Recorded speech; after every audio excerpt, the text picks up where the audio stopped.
Hi guys, today we are going to make fruit custard using this WeikField ready to eat custard.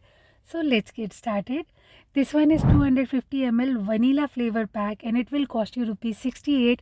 It has a shelf life of 9 months, but once you open the pack, consume it within 3 days.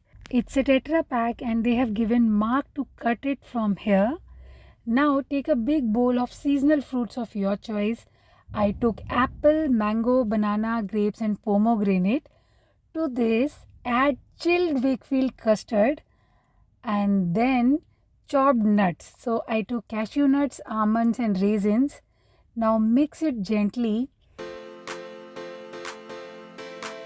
and keep it in the refrigerator for 1 hour. After 1 hour, here we are, and now garnish it with sliced pista.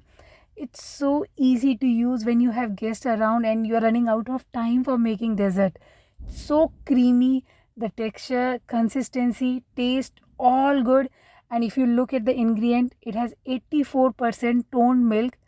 And one more thing, I found the sweetness balanced, not on the higher side. Plus, it saves lot of time. Just pour it, add fruits and you're done. I will definitely gonna buy more and I think you should give it a try and subscribe for more such videos. Bye bye.